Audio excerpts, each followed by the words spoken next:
hello, TrotCon. It's great to see you again. I am, of course, Forward Progress. I am your host. This is the podcast that blends all things social science and pop culture and fandom to hopefully discuss about ways of making a better tomorrow. I'm joined by my lovely and talented co-host here. I'm Nova Rose.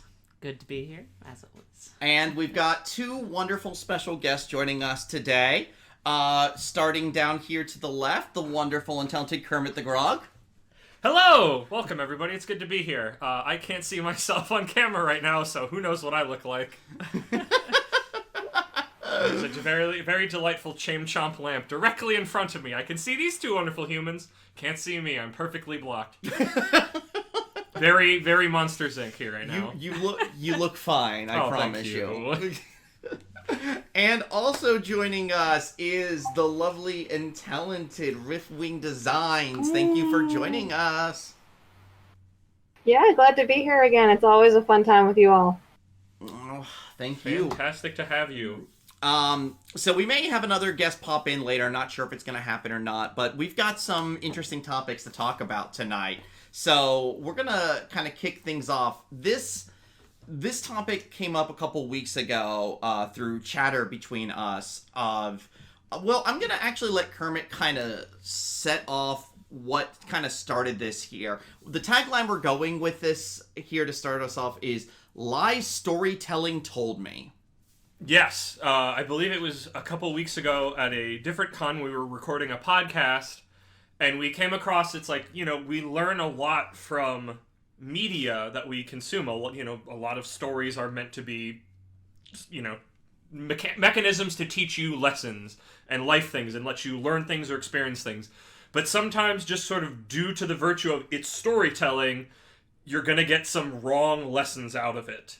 Because at the end of the day, a story needs some level of a structure. It needs to be interesting. There's so much that goes on in life that isn't a story. And I feel like sometimes because our brains are so about taking in stories, we just sort of, our bodies feel like certain things are going to happen or that we should get something when we never do. That's just not how it works in actual life. Mm-hmm. So there's a lot of different directions I think we can take this. So I'm going to kind of open this up here, and you could take anybody who wants to jump in here about maybe even examples of a time where it's like, man, I wish life worked like it did on TV. I think to go quote BoJack, closure is a thing that Steven Spielberg made up to sell movie tickets. Okay, that's actually a really great example, and we can go with that. It is a fantastic starting point, because I think this was one of the topics that, Lenza thought that led us to this last time anyway, so let's start with that. Well, I think the thing that we all get here, especially in 22-minute, to 44-minute length episodes of a series or just like a 90-minute film, we're pretty conditioned to see an ending. We want to see an ending. We want a satisfying ending to it. And the thing about life is we don't always get that satisfying ending on a specific topic here. And I think that's kind of like along the lines of what we're getting to here is, does our consumption of media get us to a point where we expect too much? I don't know if it's too much, I'd say, but I definitely think it builds that expectation. I mean, when we watch a story, we want an ending. If we get an ending, if we don't get one and it just sort of fizzles out, except in some really rare cases where, like, that's the point.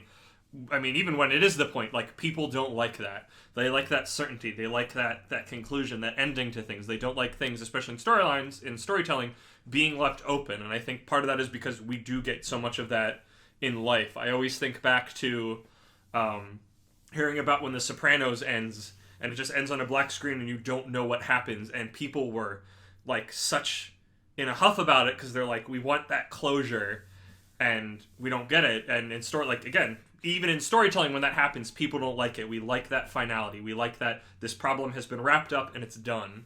I think a big thing with it is like the idea of closure is almost comforting because we don't typically get it in our normal lives. So it's like, do you feel it's more of a sense that we seek it out more in media because it's lacking from our personal lives? Oh, most definitely. I think it's just in storytelling. I think it's an innate part of it, is that you get a beginning, you get your hero, they rise to, power, they slay the beast, and that's the story. It's nice, it's concrete, it's not always concise, but, like, it's here, it does its thing, and it's done. And I don't think that's... I could be wrong. I know some people maybe tell stories for that, but I don't think that's why we always tell stories, but I think that's just an innate thing of stories that we that's why we kind of osmosis that belief into ourselves, is that we're going to get closure because we're constantly consuming stories all the time and all sorts of different things where it's just a foregone conclusion, 90%, 99% of the time that we're going to get that closure. Mm-hmm. There's definitely piece here on, kind of where the line gets drawn on what makes a story. Because really, if you want to get technical about it, me telling you about my trip to the grocery store is a story. So it's kind of one of those things about, like, what makes good storytelling kind of becomes a debatable point within that. There's so many things that we've all consumed over the years. And is it only a good story if we get that finality out of it? And I think that that's an open-ended question, really, that I'll just kind of pose to everybody here, what you think about it. Hey, Riff, what do you think about this topic? We haven't heard from you yet.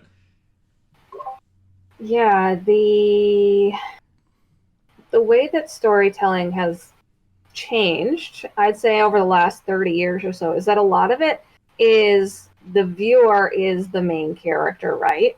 Mm-hmm. So not only are we thinking about finality, but you're also thinking like you are the chosen one, you are the hero, and it really ties back to how you compare yourself to this ideal, and you use from one of the best Steven Universe episodes, right? Escapism, to be in this life that's not your own, and then you want to emulate it on your side. And that can be very, very frustrating when you're like, why aren't things working out? Things have to get better, don't they?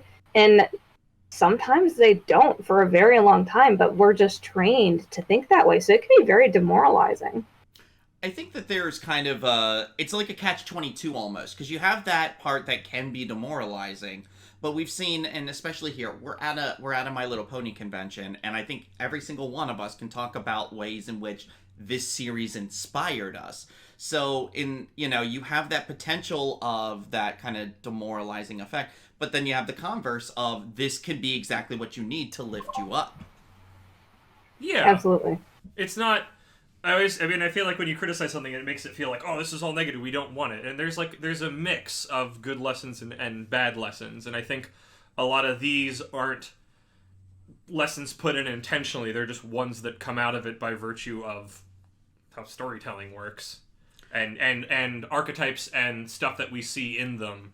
One idea that came to mind when we talked about this initially that I had to work with myself is that there was, at my old job, there was a coworker that I worked with, like shared cube wall with, that I didn't like.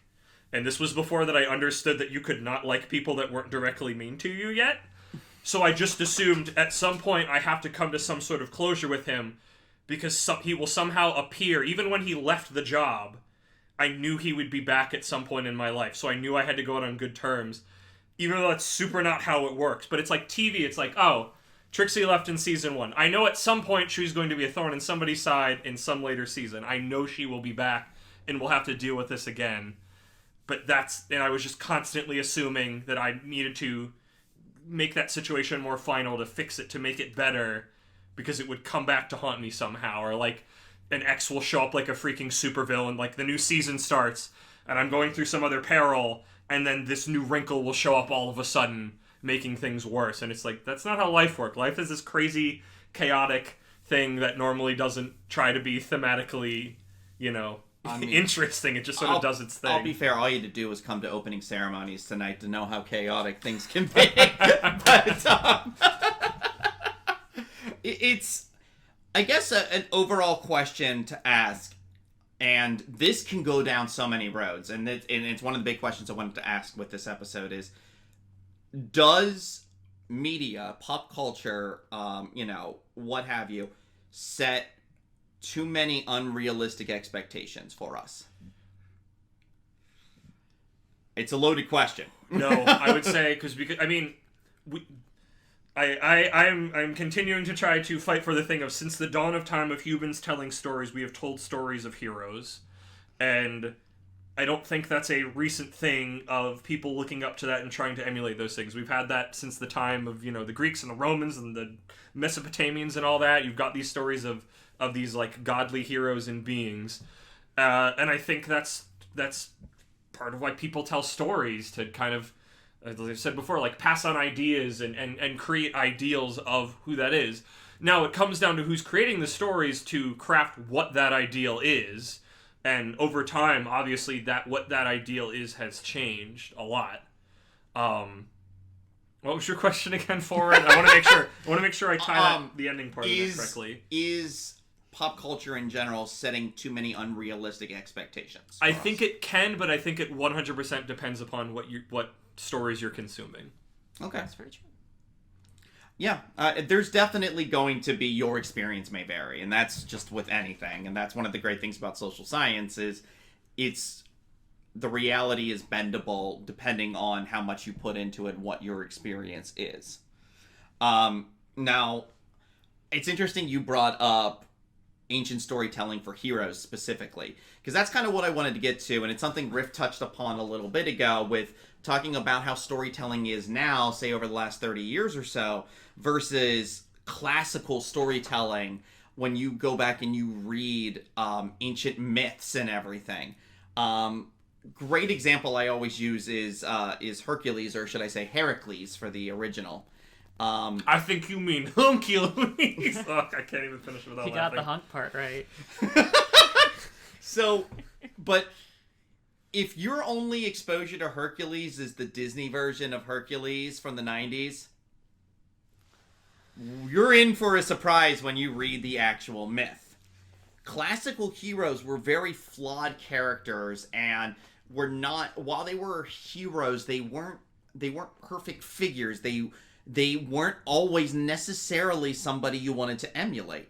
So I guess then the question becomes, is there something nowadays that has caused this shift where we feel that we need to have the people to emulate, as opposed to, or let me ask this is for everybody. When you're looking for something to enjoy in a series, whether it be My Little Pony, whether it be The Sopranos, whatever have you, are you looking for somebody that you can look up to in a character, or are you looking for somebody that you can relate to more? Okay, I'll start with this one. So, it varies by age, right? Mm-hmm. And the weirdest part, like, obviously Star Wars is super big right now. And I've gotten to the age where I looked up to Luke Skywalker and I thought he was the coolest person ever. And I was like, I'm never going to be as old or mature as Luke. Oh my gosh. And now when you get in the rewatches, you're like, wow, I feel like I'm older than like Han Solo. And you see it from those different views. And as you've mentioned in previous podcasts, the view of the adult rewatching things from the adult side versus the child side is the same thing. And really, it's why are you watching it? I think for me, more the intent. Do I want to be in that childlike wonder? Or do I want to see the life lessons and the other humor that can be involved? So I think that there's a lot of aspects of the background of how you view it as well. Mm-hmm. I think there's an interesting point that I want to get to, and it's a debate that I've had with people over the years, and I kind of softened on my original stance, believe it or not. But it was a debate about what makes a good pony episode. You and I have had this discussion. You ready for this? I am ready. Okay. Go for it. Is a good pony episode dependent on the strong moral at the end? Oh no. No. Because I've always kind of gotten this argument where a problem that I have with a bunch of pony episodes is that it seemed like they created a moral and then created the story around it, as opposed to the moral kind of coming organically from the story. And it's like, And sometimes I think some of the best episodes don't really have a set moral, really, or it's kind of like it's more of just the merits of the story. And if there's a moral, then I feel like a lot of the ones that have come up over the years, like, I feel like the most challenged episodes, I'd say, in the community are the ones where the lesson is more morally ambiguous, I would say. I want to say, I know Tanks for the Memories always gets a hit because it seems like Rainbow Dash doesn't suffer repercussions at the end. Granted, there's the other one that Mysterious Mare-Duel, that's it. That one's been panned for a long time. I like that episode. But I think I'm in a small crowd. I'm in the cloud, everyone. Well, you have to remember that the show began with letters to Princess Celestia, and that was the thing when they didn't know how long the show would go. It's true. And you know what's interesting? You guys might know this, but I know Lauren Faust said that she got the inspiration for that mechanic from Mork and Mindy. Really? Yeah, I did Mork not writing know That's so awesome. of Mork writing letters back based on his experiences. I kind of really dig that. That's really neat. Yeah. Huh. There's your bit of pony lore for the day, everyone. You're welcome. Some deep lore there. Yeah. Go watch Mork and Mindy, people who don't know what that is. Oh, Robin Williams. It's worth watching. Of note, too, I saw somebody say that Tanks for the Memories is great. I do enjoy Tanks for the Memories a lot, even despite that fact. It's been a hot minute since I watched it, so I can't really... I have my couple of episodes that I don't care for as much, but I don't feel like they're necessarily the moral I go for, is why I don't like them. It's the construction of it. I mean, I learned from reading a bunch of pony comics where they're not as constrained by the structure or format of the show, where it's just like, if all of the characters are acting fun and in character and interacting well because of that as they go on an adventure, it's a great time. Like, that first arc is, I mean, small compared to the later ones in scope, but, like, because they're all kind of playing off of each other well while we're having a little adventure, like, that was always the ones that I liked the most then. I like the Castle one. Castlemania is great, because it's just, like, everybody pairs off, and they do their little bits, and they're interacting, and it's fun, and there's that, and, like, you get a lot of cool character moments, and I think that was always what drew me in for episodes. There's so much Tanks for the Memory love going on in the chat, I see. I've done a panel going deep into Tanks for the Memories. I'll have to link that later. Where's my Mork and Mindy supporters? Oh, in the no, chat? there's a Nanu in Okay, there. good, thank you. I was just about to say, give me a Nanu in the chat. Yeah, Nanu. Nanu. Doesn't he do like the little hand, or does he do a different one? It's not the same as Spock. I thought it was kind of different, but I couldn't remember what it was. Yeah. Okay, we digress. Well, and okay, so yeah, so let's get back on track here. So I guess the thing then becomes a matter of is the flip side a true thing where we talked about, does media and pop culture set too high of an expectation for us? Do we set too high of an expectation for our media? I think one thing that could be said is, like, the stories we consume, we constantly are seeing these people do crazy, fantastical things, and then it's like...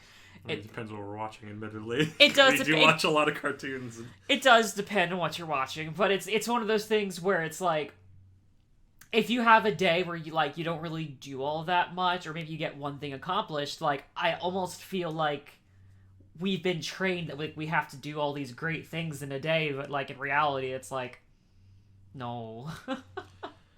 I think it's something to aspire to. I think that's the best verb, the best, healthiest verb to put on it. It's not that you have to hold yourself to this golden standard. It's the desire and the intention to be better.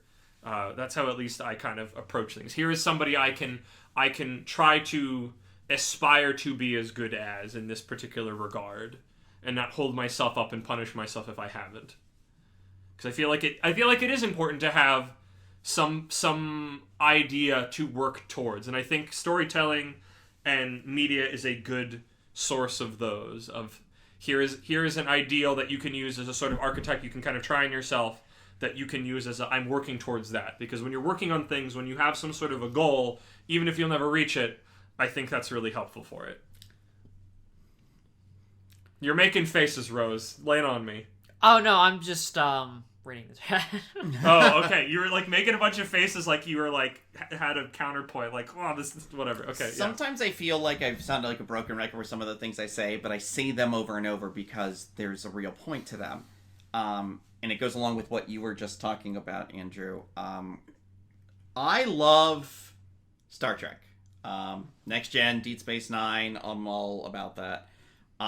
One of the things that I've always loved about Star Trek is there's a line about it in I want to say it's a Next Gen line where Picard says something to the extent of what it means to be human is to have the capacity to better oneself and work towards it. I love that so much. And I've always kind of tried to look at myself that way and kind of feed off that energy of I don't have to be the very best, like no one ever was. Hey. But, I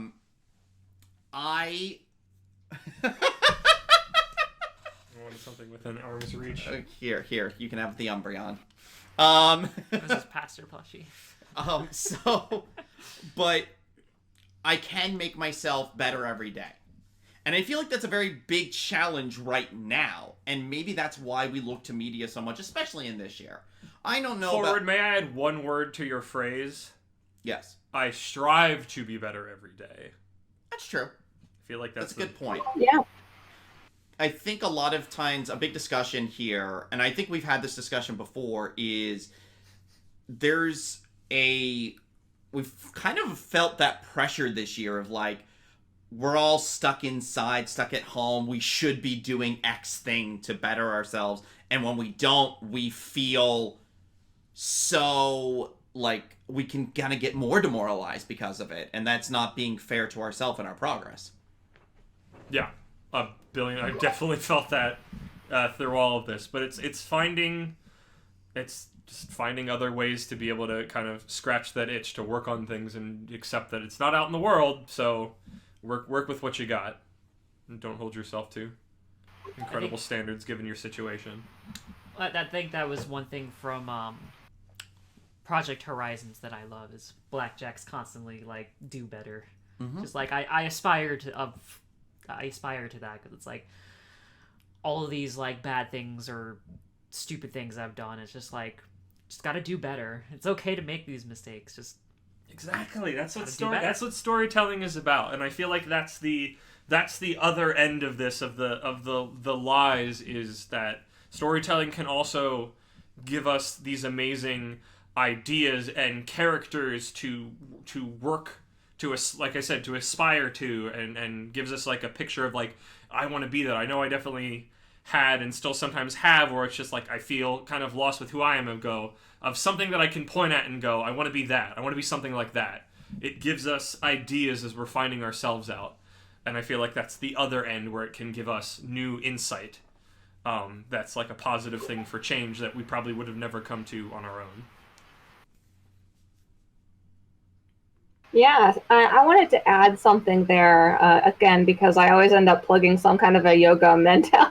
It's a good mentality. It's good. You. There's a reason we tune into your yoga, son. Yeah, so what happens with me is when I wake up in the morning, you're starting a whole day fresh and going into mindfulness. So just laying there for a moment before you get onto your day and just notice how your mind feels, how relaxed you are, or if there's anything from a dream or something that's bothering you. And taking that time to say, like, today's date, right? Like, today is Friday, December 4th. And I'm feeling, and then you kind of fill it in, and then maybe I'm feeling calm, I'm ready to go, or maybe I'm just a little tired still and wish I could go under the covers because they're so warm and snuggly. But just taking a couple moments and taking a deep breath and saying, I'm thankful for my health, especially with COVID around. I do that every day. I'm like, my lungs still work? I'm good. Okay, let's go. And starting but with that clean slate, telling it to yourself, and then saying, okay, so today's already perfect. And it probably is never going to stay perfect, But again, you strive to do the best you can every day. And that's what I do for my morning routine. You know, It's fantastic. Oh, go ahead, hon. Oh, I just wanted to go make an observation of, like, I know the chat is really talking about, like, say, like, finales and people picking them apart and having expectations with them, and it's like, one thing I've noticed, like, when I first entered the fandom, I was very nitpicky, and I think I've even had a argument with this one. I remember those days. Yeah. And Mostly not, actually. and it's like, I'm noticing that I'm a lot chiller now. Like, I'll see something, and even if I, like, don't like it, I'm like, not for me. But it's like, I'm not going to go spend my time and energy to pick it apart, because it's like, my energy can be better used in a more positive role. I think there is a Betty White quote of, "Don't sweat the small stuff." Well, I mean, that's just an ancient quote in general. I'm stealing from Betty White. Although Betty White is legitimately older than sliced bread. Like, that's a real fact. Yep. So it could have originated from her. And God bless Betty White. She is a national treasure. But, I wanted to piggyback off of what Riff was talking about here. Is there's something that you do in a yoga session that I think is kind of a cool thing to kind of keep in mind to go along with everything that you were just talking about, is that idea of kind of setting an intention for yourself for the day to kind of keep you going. Not anything crazy, not anything like unobtainable, but kind of a, today I'm going to be, more positive, or today I'm going to remember to focus on, whether it's breathing or whatever, that just is that little thing that keeps you going forward. I think that's a really big thing, especially in 2020. Yeah, like the one I did yesterday was don't wait. Meaning, don't procrastinate, do things now. Just keep going. It's, yeah. And intention can give you a lot of direction when you might not feel like you have it. I feel like that's a lot of our of this is kind of refocusing our intention, and I think this is a perfect time to do it. And I think that's bringing it kind of back around here. It's why we're consuming so much media. I mean, I don't know. I don't want to speak for everybody. I have watched so much. First of all, like, animation this year has been top notch, Popping off. and thank Yes. heavens for it. Golden age. Thank heavens that we've had, we have 9 seasons of Pony we can go back and watch. Yeah. We have the Owl House. We have Amphibia. We have DuckTales for a little while We've watched longer. Kipo. We've watched Kipo. We had She-Ra. She-Ra. Seis Manos. Primal. Like, There's so much. stuff we're probably forgetting. There's so much of it. But it's a there's that thing of getting the expectations back, kind of going back to that too, of we've had so much kind of great, and then you start wondering about, we've had these things that we've connected to, does that change the way we view everything else now? And a really good example of this is Pony Life right now. It's going wild in the chat that I can only just barely read from. Well, my current it's distance from the monitor. okay, so Pony Life is not Friendship is Magic. It's its own thing. But obviously it has a lot of the same voice actors, it has the same characters, it's doing things a little bit differently. I'll say this, I've watched some of it, and I've had a fun time. But, I'm not looking for that same thing. But is that thing of, like, with storytelling, of where do we get ourselves too much into a niche? Of, where we're unable to branch out, or is that just okay? It's just not kind of like a general thought to put out there. I know I don't always do it, but I think I do pretty well. I think it's important to branch out the types of things you're consuming. 100%. I have a friend in my little anime club, a prior coworker, who almost exclusively consumes isekai, and he has a good reason. His life's kind of rough, and having that sort of escapism where he can kind of be the protagonist and get that. Like, I think that's good.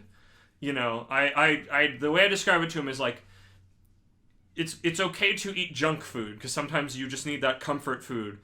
But if that all of what your diet is, it's not good for you.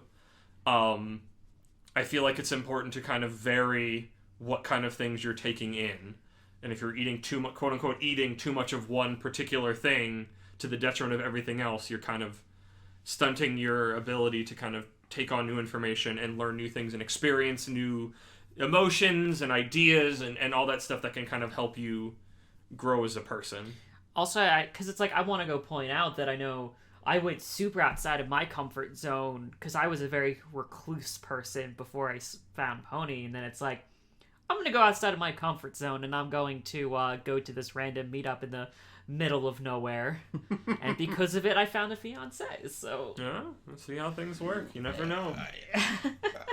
It can definitely inspire you. I kind of want to get back a little bit to that Converse, because we have definitely talked a little bit about here and there, but can you guys think of any example where you feel that you were kind of like let down by some, like an expectation that was set up by media, of like, whether it's like, this is how I've seen, or pop culture, or anything. Well, where it's like I expect this out of relationships because this is what I've learned from TV or things like that. I've got mine, and I've luckily learned better than this since I was a dumb teenager. But that idea that if just like, I'm gonna keep going and a girlfriend will just appear, and it's like, wow, I was such a big dummy dumb. That is super not how it works at all. But you see how it's dumb nerd, and it's like, now anytime I go back, I see those characters like anywhere, I either pity them or I have scorn, because I think that's mostly just self-loathing from not getting that for so long. Because it's like, you see stories because, hey, guess what? A bunch of animators were nerds and then went on to make things where a main character is a nerd, and you know what they do? They give him a girlfriend because it was a thing they didn't have back then because they were a dumb dweeb. It's like, but anime has taught me that if I'm nerdy and a shut-in, then I'll get a giant harem. Because that's how that works, which, no. And, like, it seems silly to say it out loud, but when you're just like, oh, if I'm not an awful person, I'll just keep at this and one will appear. Yeah, that's, no, not how it works. You no, that also counts for... Oh, yep. That also counts for friendship, because yes. I was the same way about friends. I was like, oh, if I hang out, at some point I'll have this secret midnight society of friends that just magically appears and we'll hang out together. Never happened. Yeah. And I only learned about friendship from My Little Pony like 20 years later. So, no, that's the same thing. You feel like a dum-dum, but it's because you thought you didn't have to put work in, and other people didn't think they had to either. So nobody put in effort. You don't have a two-way relationship. It doesn't work. Oh, yeah. 100 million% true. Mine's a little different here, and I'm only going to talk about it briefly, because it's literally part of the new Keeping Friendship Magic panel coming this Sunday. Hey! Shameless plug for the win! I can remember being back in middle school and having a lot of trying to figure out who I am, and trying too hard, and I think a lot of it was based on what I saw out there and what I thought people wanted to see, so I tried to emulate that. So it's kind of that, it's not that I didn't try, it's that I tried too hard and too wrong to fit in when I should have respected myself and my own desires more. Yeah. Because that's one of the biggest things I find, especially in this fandom, is, like, people, like, I'm just being my genuine true self, and people respond to it, and I respond to them being their genuine true selves. And that is just refreshing. It's wonderful to feel. And, and I feel like, especially when you're younger, you have a lot of situations and times where you don't feel that. And I do you have something to add? No, I can't read that name. Ito of Jayville just made a really good point about media or storytelling a lot of the time makes things black and white when life is super not that at all. And I feel like I continue to try to teach my brain that a lot. We as a people, and good, it's time for the science portion, everyone. Science. Yeah.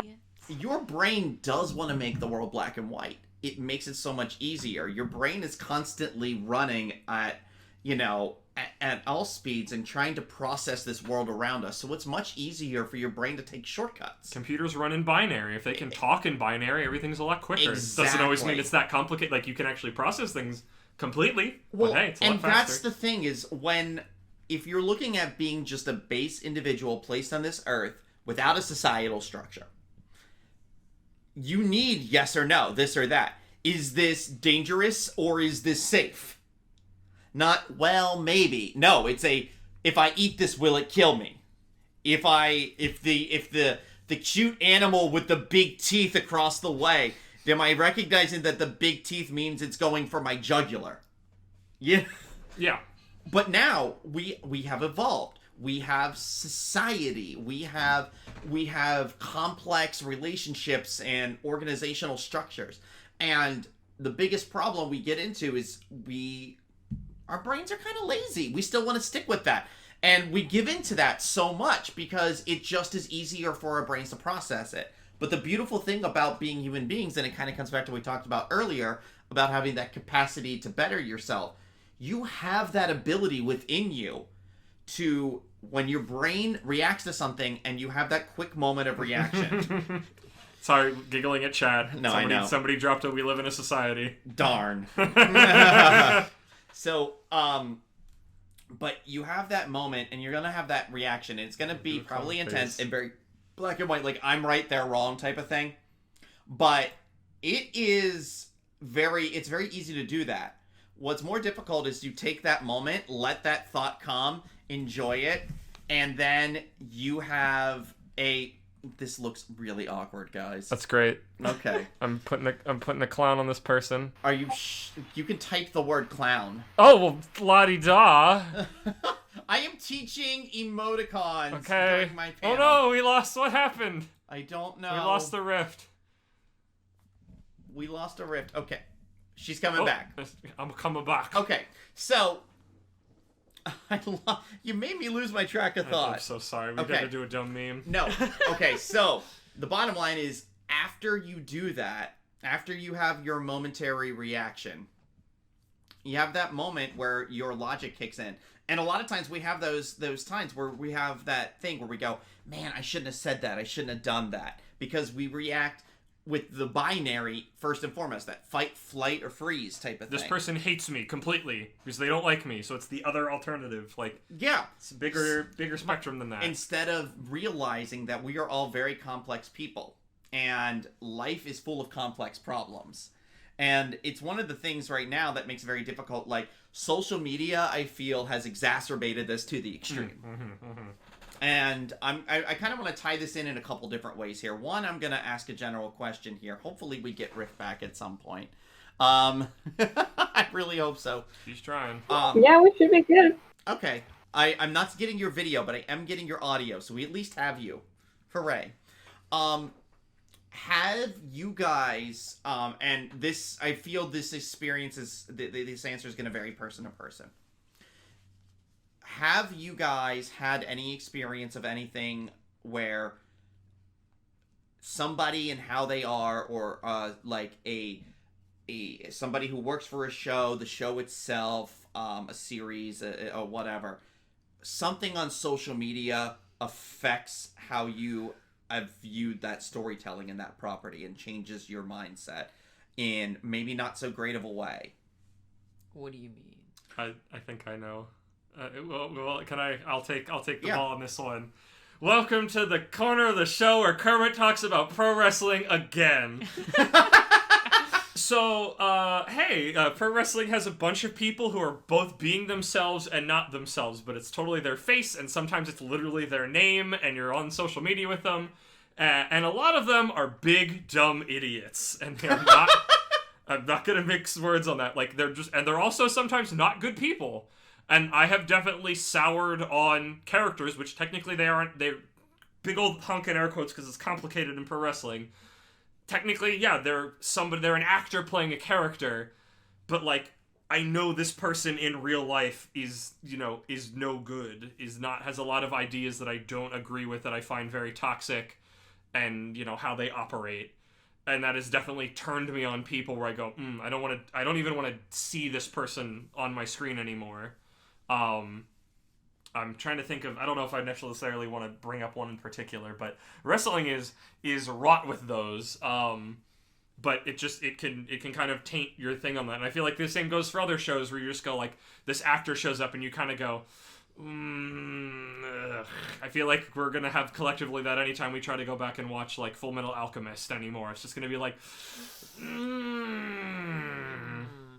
Yeah, and or some of the other freaking voice actors who've gotten outed this year as being no good nicks. We've done an episode previously Correct. on the, art versus the artist, so I don't want to get too deep into that, but Go listen to that episode. there's definitely more to storytelling with the marketing angle, I feel, nowadays, where there's more layers. The advent of the internet and social media makes it such that there's communication coming out from all angles, and you can binge a series and know nothing about it, but then you can get involved like in a fandom or in like all of this that creates this different kind of world within on top of the story. So how much does that impact the way we consume and the way we feel and the expectations we have now of our stories, of people? It's almost like I think a question becomes now: do we expect too much of people? I know it's a low question. Even if you can't see me, I will say that again, it comes back to effort, right? If people don't put in the effort, both on the expectation side and on the giving side, you have to mentally, as you were mentioning earlier, step back and recognize that you have these emotions and that your brain is trying to, again, take those shortcuts and not take time to do these thoughts, because your brain, again, is wired to do things quick and efficiently. And guess what? That's, again, why we have to go to the reason side and understand why we think the way we do about these things. We definitely have very much, and this is another science angle, but there is something that's called the actor-observer effect, which essentially breaks down to if something bad in the world happens to me, it's because something else in the world made it happen. If somebody else has something bad happen to them, it's because they did something to earn it. Or it's the fool's fault. Yes. And we have this kind of predilection to think that because everything's a punishment. Well, and there's the idea of we are going to think about ourselves first, and that's fine. You should. You are the most important person to you, and that's fine. There's nothing wrong with that. But also recognizing that other people are people, and their lives are more complex than what we just get. So I'm still reading chat. Ed of Jayville is continuing to hit freaking dingers out of the park with these comments. Fandoms add this fascinating extra layer to a franchise, and your perception and enjoyment or lack thereof with it. I find it enriches my own personal interest in a show I am fond of, whether it's MLP or any other series. It's like, every time I look, it just dingers. Love it. I'll tell you, granted, the MLP fandom has... I feel like this is its own episode of social media in a more positive, a more general, both positive and negative, not just negative, how that can affect your opinions. We're definitely... Media. I have about 6 different podcast episodes lined up, so don't worry. We've got these won't run out.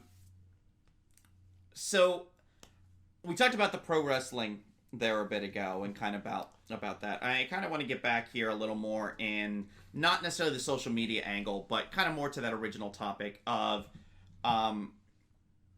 where other items where you feel like storytelling set you up or gave you a false impression. Anything else that kind of we want to talk about in general with that? If I can get the big picture for all of it, I think of what makes storytelling that we touched on a little bit is that the world is inherently a chaotic place. Obviously there's laws and rules like physics and whatnot that kind of dictate certain things, but I think the world is a lot more chaotic than we either give it credit for or just think it is. And I feel like storytelling Most of the time. Obviously, there's always going to be weird off-the-wall stories that ignore structure and a lot of these things, so always grain of salt. But storytellings make order out of that chaos, and I think that's why people have been telling stories and consuming stories for so long, because it gives us this sense of order amidst chaos, more than just like, oh, this is organized, the shelf is organized or something, kind of not that kind of that, but literally just, here is a nice structured thing where there are these characters that are doing these things, and things connect together nicely, and it makes sense. And again, we go back to, it's black and white, it has a conclusion, it's great, like, it's stuff like that. And we like more complicated ones. I feel like we've definitely moved more towards that. But I think we still like it as a story, because we set up our problem, and then the problem is solved in some way, shape, or form, more than, a character gets over something, and then we never see them talk about it, or have feelings, or have it really affect their future things ever again, which is not how life works. Getting over things takes ages. You can't just have a montage and be done with it. I think another thing, or another lie that storytelling has told us is like, I mean, I guess it does depend on what you're viewing or whatever, but it's like how the main character is infallible, or like take the liar reveal where they did the stupid mistake and then suddenly it's the end of the freaking world. Wait, which was it? It's a trope called liar reveal. Okay. Where, like, say I think there was an episode of The Last Airbender about that, where like Aang like hides the map, and then it's like, oh, I actually had the map this whole time. Then everyone gets all pissy at him, and then like, we're leaving you forever. And it's like, that's an extreme reaction, and I think people don't realize that everyone is human, and we all make mistakes, sometimes really bad mistakes that could have really bad consequences. But then it's like, we tend to overlook the bigger picture of how did this happen, or like, how did this happen? Sorry, continue. But yeah, it's just like, what caused this person to do this thing? And then I think we would get a better understanding of the person if we actually take the time to do that. But storytelling almost makes it way too black and white, where this is a good person, this is a bad person. Wouldn't it be great if we could just tell people we just met our backstories? Let's flip the script. What things that aren't in life that are in media that we could totally do now. I feel like in media you connect. I wish I could remember what it was. I feel like this was a couple months ago where we were still in quarantine, but it was just like, you watch something and you're connecting to these characters so much, and you're like, why am I connected? Like, I barely know these people, not even interact with them. Why do I connect with them so much? It's because you're constantly seeing them at all points in their life, like talking about like important things to them, or like you get to learn about their history and why they are the way they are and what they're working on. And they just say it, but that's not how people operate. But what if we did? What if we just said? But like, that's hard because it makes you vulnerable, Like, that's the trouble of the situation. But like, that just like hit me. It's just like, why do I feel this connection to these characters, these people who technically aren't real, so much more? And it's because you're able to see them when they are alone, when they're dealing with heavy things with people they trust, but you as the viewer get to just sort of like voyeuristically watch what they're doing from like afar. But that can help you build those kind of connections. Like, what if we could just, I don't know how that would work, and I know I'd have my own troubles with it, but what if you could just like give that backstory right off the bat?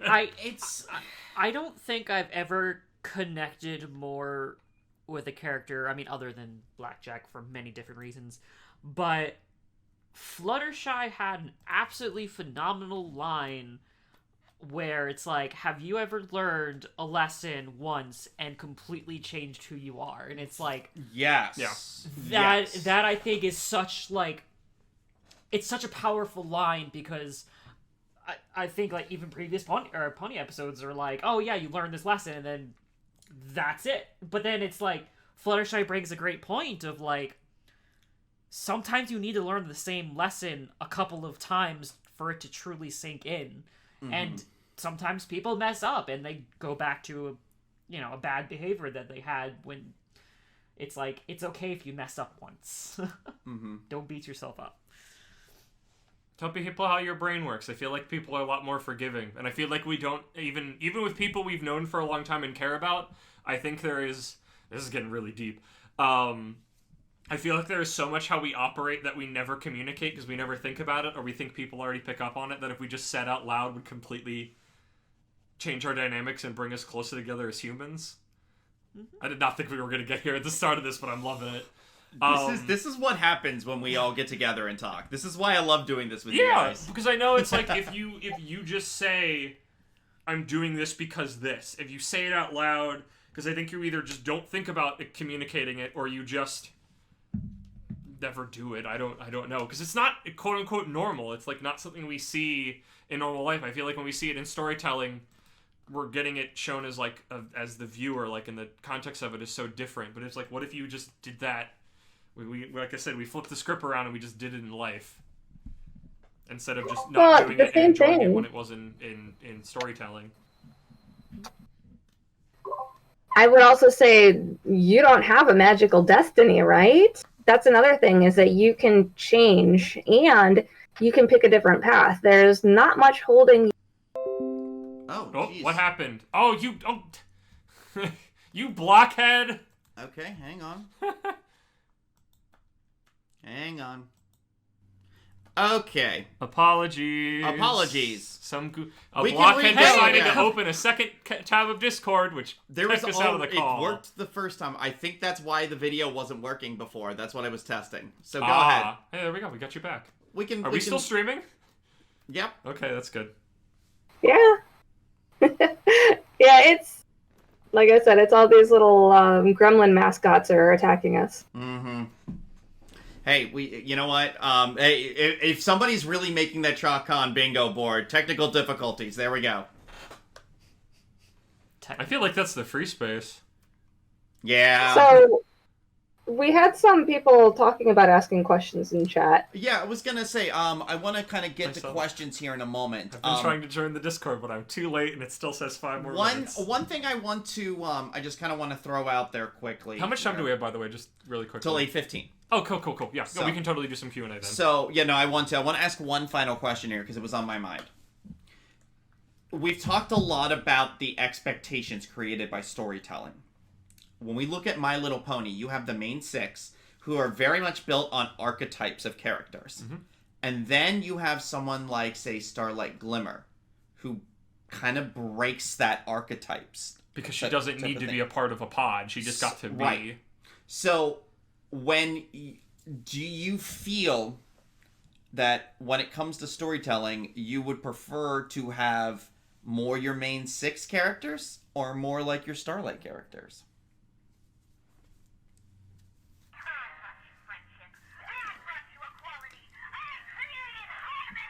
All of my Build-A-Bear ponies have weird sounds. Oh, they have glorious sounds. I feel like there's merit to both of them, and I think one of the reasons Starlight works so much is because the main 6 are so archetypal. Mm-hmm. I think she works because she's this weird, fresh element that somehow exists outside of that structure, and I think that's what makes her so, interesting and compelling, because she isn't really held down by having to fit something. But I think if she just was, she would just be another character. So I think sometimes that, depends on who else is around. And I feel like sometimes when you have those standards, you can kind of build off of them in interesting ways. Definitely. It's Thoth. Is he the technical difficulties gremlin? No, do you just curse him when something goes wrong? Thoth? Yeah. No. Starlight is Thoth. Starlight is the representation of Thoth until he gets off work. I like that. So, I'll say real quick, I'm free to open up to questions unless anybody else wanted to touch on that. I think I'm good. I said my piece. Okay. I've been enjoying the I chat. feel like Rift probably has a better view of the chat than we do at this point after I tried messing around with it. Do you want to see you got it. You can grab questions out of there for us? Anything coming to mind? I think also, I guess, if she's looking for stuff, I want to do an entire... Oh, shoot, I lost it, dang it. I got all hopped up. I can't wait to do that. I have another episode. Just the concept with... Rose was talking about, criticism. and I guess like it's a companion piece to this one of just like storytelling shaping reality, but then people trying to use reality to shape short storytelling. But I feel like that's a seed for another episode. I don't know. I'm not explaining it well because then we'll just get into it. But I want to save. That's an ace in the whole back pocket for to add to our long list of episode ideas. So, Rift, we got anything coming up? So we had a comment saying, yeah, they were extremely glad that you all brought up the "have you ever learned a lesson in one go" point, and that it can take time. Yeah. Any thoughts on loose ends or possible unfinished business with any character, major or minor, from MLP? Oh, that's an episode. That is literally an episode we talked about that we want to do related to ducks. Yeah.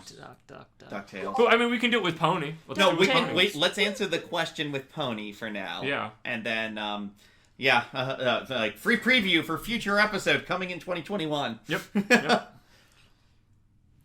Who wants to start? Any thoughts on loose ends or possible unfinished business? Okay. If you got a rack, I guess I can. It's interesting God. as a reader of the comics of seeing Zecora finally dealt with. Yeah. That's been pretty neat. But because that was definitely just like she kind of disappears more. It's like I want to know what her deal was. We never really got to spend too much time with her. It's like it's those sorts of questions. But it wasn't.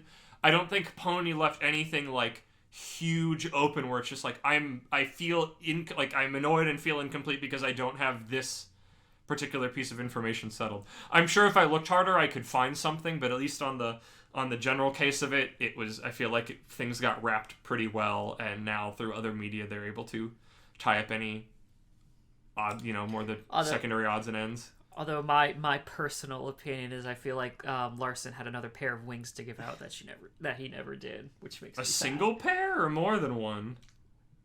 Well, like Starlight, seemed like she was okay. Kind of seemed like she was start making freaking opinion. Former terrorist alicorns, I guess. You rogue element. You get wings. What are we over in Coco stage? We're in Coco stage, yeah. And there, I believe, do we have a Coco stage questions room? Yeah, but nobody's posted there. Okay. We're all in main chat. We're what's up? Well, here's the thing that I'll say quickly is I really loved the way the finale went, where there was a lot of winks and they give you little pieces of information, but not the whole thing. Because it was basically like handing it off to us as a fandom saying, you know what? Have fun with this. Thank you. Literally was just going to say the same thing. It's like, here, we got the main stuff. It's up to you. Do what you want. Mm-hmm. Honestly, we got Lyra Bon marriage. I was pretty satisfied by it. Oh gosh. Yeah, I mean, my questions were all about the princesses, right? So the backstory of Luna and Celestia, how were they made? We know how Equestria was made. We don't know how they were made. Then they could give their powers to raise the sun and the moon, but that's all on one person, so that doesn't sound right. Yeah, can we make more princesses? This is all the magic, right? The roots of the magic, where did that go? And actually in chat they were talking about the archetypes, not only of this main six, but the main six of all of the historical figures that helped to save everybody in the end, right? I would love to see more of the pillars. That's definitely true. And it was amazing. I'm not going to lie. I've gotten to meet a few of the voice actors. So part of that comes from that they're amazing people. Anything that gets Ellie Ray in another episode is all right by me. Or Giles. I mean, that could be its own spin-off series. It is. Like I said, I will say, read the comics. They have an entire arc where I think each issue is for one of them, and they've been popping up. Who's the one with the... I'm terrible with names. Who's the one with the shovel? Rockhoof. Rockhoof is, right now on the Season 10 adventure in the comics. They'll just randomly be parts of adventure squads for things now. It's great. I gotta say, the one thing I wish they would have put in the comics, I've been talking about this for years. Tell me a comic series called to the extent of The Adventures of Lyra and Bon wouldn't be freaking amazing, spy missions and stuff. Oh my gosh. Yeah, I don't think they've ever done that. I would love it. It's there's so much potential there. Anything else that popped up? We still have a few minutes. And we never got to see the real missed opportunity or nah. What did you say? What was that, Rift? The same exact comment I was reading. Oh.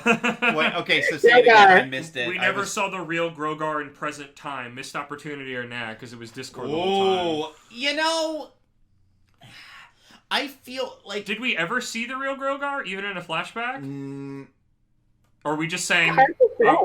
OG Gen 1 Pony Grogar is Grogar? Because look, he had friends with the Smoos, right? So he obviously has contacts to the G1 movies, which I think is amazing. mm-hmm. Yeah, he's an element of chaos. He can go in whatever dimension he wants. I think it'd be interesting if they bring actual Grogar back in the comics. But I think I'd also be content with Wait a it's minute. like he's just gone. Wait a minute. The only pony that the show didn't really push to further her character is Diamond Tiara. What are you smoking? Oh, there was an no. entire musical episode about that. It was What? incredible. No. But that's where it ended. And We don't have time. We had Oh, 4 seasons worth of time. No, there's no time. Rift- There's so many other no. more important characters to talk to. She got her moment. Done. I Freaking can almost. Pacific I'm Northwest, pretty certain whatever. I've had this conversation with Rift. Is man, what I wouldn't have given for one episode of Diamond Tiara adjusting to being a better pony. Do you want your Diamond TR better episode? Do you want your Pacifica Northwestern Gravity Falls better? Go watch Owl House. Owl House is doing it. Owl House is making it happen right now. Pacific Northwest got her moments. Yeah, she got some of them, but she didn't get the full, whatever. We're on it. Owl House is doing that archetype right now. Watch that. I did want more DT though. I mean, even if she was just there, she just vanished. Like, I think she maybe appeared like once or twice, like just in the background, but... I mean, the thing is, she didn't need to serve as a foil to the CMC anymore. They moved on to new storytelling. Yeah. Hey, Well, look, who we said- brought it back to storytelling. Well, granted, Exactly. but I mean, we didn't really need her to be a foil, because that's not what she was anymore. That's also the mechanisms of stories and how stories, just the mechanisms of like, I would like to get into this, of just like, an actor can go missing or something, so it's like, well, that character's gone now, or just some other thing of like, hey, we don't want to deal with this mechanic anymore as writers. Well, that mechanic is gone, and like, The fact that there's so much of this the process of creating stories that can change by things outside of the story, by who's writing it, that makes it so interesting. Pony created foils in a very blunt, specific way. Like, hey, we need foils for Twilight Sparkle. We'll name them Sunset Shimmer and Starlight Glimmer. Like, at least some of the characters made fun of it. oh yeah, oh no, it was great. Or what? We even got Luster Dawn in the final episode. I was like, That's man, that was like, I think I basically I made a joke one time where I'm like, hey guys, I found a website where you can make your own Starlight or your own Twilight Sparkle foil character, and it was a link to thesaurus.com. Oh, I thought you were just gonna... I thought it was like somebody wrote an actual, like, name generator that just Ooh. was like, name of light, name of time of day. Okay, We've so- got a good question here I'm from s- Agent BW. Yeah, definitely. Here, do you wanna read it off? I can. I guess I'll do it. I guess Whoever, doesn't matter. Okay, this is my first time here. How do I get to know more about this fandom? Because it's my first time using this fandom since my freshman year of high school last year, and I don't know what to do in my life. That is a very heavy question, sir or madam, or somewhere else in between, or elsewhere. I mean, reach out. Find things that interest you. Find stories that interest you. Tying it in. Hey-yo. I know. Yeah, hang out in the chat this weekend. Yeah. Mm-hmm. Or, I mean, you could be like me. I spent a lot of time on film fiction. I love film fiction. Well, you're gonna have the thing that calls to you. One of the great things about making friends, a core piece of it is having some kind of common element to build a friendship upon. You already have Pony and this fandom to start building it. And it's kind of that just having those conversations with others, and you find those other little bits that either you coincide on or they're just interesting things to talk about. The thing about true friendship is celebrating where your similarities are and appreciating the differences and realizing how you can come together to complete one another. People love fan fiction, honey. They're shouting it out. Yeah. I've been on a member since freaking 2011. Just crazy. So many good stories. But yeah, there's so many ways to connect with people in this fandom, I would say. Do you want one more question? Yeah, certainly. So there is a question by Ed of any wishes for next year's movie leading to Gen 5. And I'm going to preface this by saying I thought Rainbow Road Trip was fantastic. One of my favorite movies. And I think if they do something like that, I am down. Kerfuffle. Kerfuffle was great. Kerfuffle was great. Oh, wait, is that the one that I haven't seen yet? Correct. And it's a movie? Yeah. The songs are wonderful too. I don't know about this. This is news to me. We will have to watch it. We'll have to watch this. But yeah, no, like the movie next year though, it's tough because it's essentially setting up Gen 5, so it's like it's kind of hard to go say any kind of wishes because it's going to be something completely different. So it's like I my only wish is it's good. My only wish is I don't put too much expectations on it and I have a good time with it. Honestly, my wish is that it's different. Ooh, that's a good question too. Do you want me to? Yeah. There's a good question that just came across from Do the Daring Dude. Yep, Do the Daring Dude says, here's a question. Do you have a favorite personal memory that is always tied to a specific episode? Yes. I will always remember a sleepover movie night leading into the release of the Weird Al episode. What was it called? Pinky Pride. Pinky Pride, where we watched UHF the night before. Like, I've always been, since I was a little kid, a huge fan of Weird Al, and I will always remember everybody getting together for that, and that made that episode just that much more amazing and memorable and magical to me, so that's definitely mine. I think one of my favorite is just going and watching Rainbow Rocks in the theaters. Oh, that was such a good time. I drove by that very park that we were at afterwards to get here. Yeah, we did an actual fancy wedding party for the royal wedding, and people wore tuxedos and dresses, and we had catered food made by amazing bronies from DC Bronies. Shout out to them. That was so fantastic. You guys were so much further along than we were. We were super small time at that point. If we were any bigger, we wouldn't have fit in that house. So, I think a couple things for me. The season 5 premiere will always stick out to me. I remember watching it twice, actually, because it was when I was made an admin of our local area Brony group. Was at the season 5 premiere party we had. And it was just one of those moments of, like, watching an amazing episode that challenged so much that sat with me. I mean, like, the lyrics to In Our Town still sit with me. It's such a just haunting, well-written song. And then having a group of people who I had just gotten to know over the last year or so leading up to that saying to me, hey, not only do we appreciate you and your friendship, we think you're good to be in a higher position with us. Help this thing grow and that meant for people. The world to me. That was the idea, at least. And this one's going to be kind of a no-brainer, but the finale, I cried. It will stick with me. I loved it. I loved everything about it. There's so many other things I could say. Slice of Life still hangs true for what it did. There's so much. I think we got one more question here. Did everybody get to go in the last one? I think they did, right? Okay, I'll read this one. So, what is your favorite creative part of the fandom, be it the art, the music, the stories, etc.? For me, I think it was definitely the stories. I think that was probably my biggest hook into the fandom, was reading stories like Fallout Equestria, Past Sins. Gosh, if anyone remembers that one. I remember when that was such a thing. And right? Now it's just not. Like, Nyx was everywhere. Had arguments about this character I'd never read about. I was just like, I was just such a big part, and just like, I read so many stories.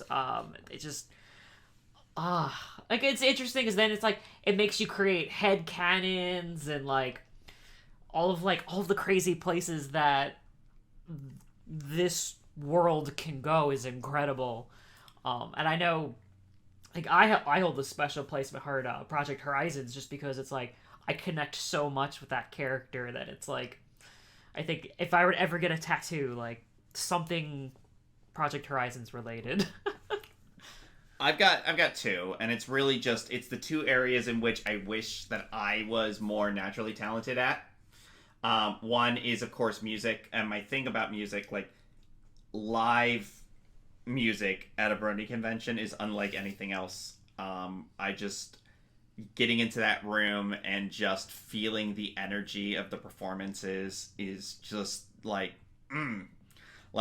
it's I can't quite even explain it. It's just wonderful.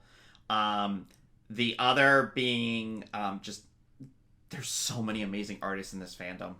Like, just our house is full of prints, like just full of them.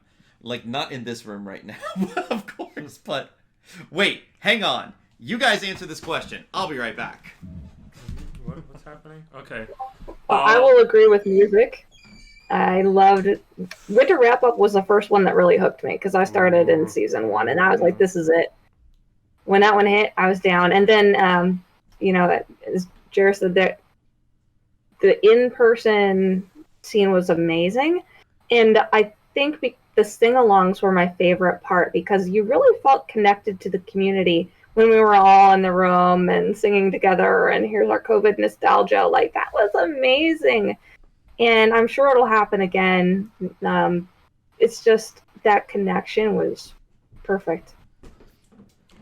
I will. Did you fill it with that air? What are you doing? No. You're destroying everything. I will say, like, as far as like musicians, like I do miss some of the old guard that we don't have anymore. Like, I remember, like, I loved. Oh my gosh, you got all of them. I loved. I'm Not a Clever Pony. If anyone remembers them. Living Tombstone? Yeah. Living Tombstone. I miss them.